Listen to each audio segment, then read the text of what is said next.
বিভিন্ন জেলায় হাম সংক্রমণ উদ্বেগজনকভাবে বেড়েছে। রাজশাহী, ময়মনসিংহ, নাটোরে চিকিৎসাধীন অবস্থায় মৃত্যু হয়েছে বেশ কয়েকটি শিশুর। হাসপাতালে আক্রান্ত শিশুদের নিয়ে ভিড় করছেন অভিভাবকরা। এই পরিস্থিতির জন্য টিকার স্বল্পতা ও পরিকল্পনার অভাবকে দায়ী করছেন অভিভাবক ও চিকিৎসকরা। হাম পরিস্থিতি নিয়ে প্রতিনিধিদের পাঠানো তথ্য ছবি নিয়ে ডেস্ক রিপোর্ট। ময়মনসিংহে শিশুদের হাম আক্রান্তের হার উদ্বেগজনক। এ পর্যন্ত ৫ শিশুর মৃত্যু হয়েছে হাসপাতালে চিকিৎসাধীন অবস্থায়। ময়মনসিংহ মেডিকেল কলেজ হাসপাতালে নতুন করে ১০ শিশু ভর্তি হয়েছে।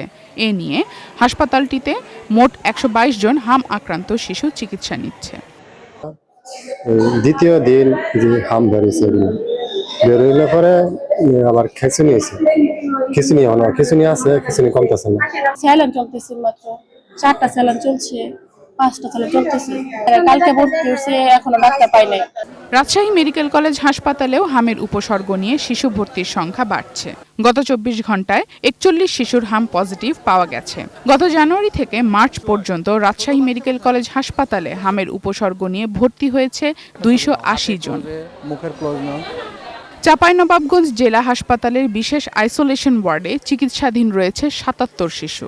বছরের প্রথম ৩ মাসেই জেলায় হামে আক্রান্ত হয়ে হাসপাতালে ভর্তির সংখ্যা ২৫০ ছাড়িয়েছে। সিলেটে মাত্র ৫ দিনে ৩৯ শিশুর দেহে এ রোগ শনাক্ত হয়েছে। তবে সুস্থ হয়ে ১৭ শিশু বাড়ি ফিরেছে। এখন হাসপাতালে ভর্তি আছে ২২ শিশু। তাদের মধ্যে ৩ শিশুর অবস্থা আশঙ্কাজনক বলে জানিয়েছেন চিকিৎসকরা। নোয়াখালীতে গত ১৫ দিনে ৩০০ শিশু আক্রান্ত হয়েছে। হাসপাতালে বাড়ছে ভিড়। যশোরে জানুয়ারি থেকে মার্চ মাস পর্যন্ত ৯০ শিশুর রক্ত পরীক্ষায় ২১টি শিশু পজিটিভ পাওয়া গেছে। পাবনায়ও বেড়েছে সংক্রমণ।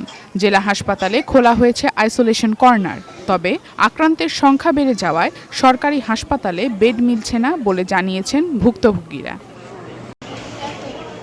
শারজানা Ananya, desk report, ATN news.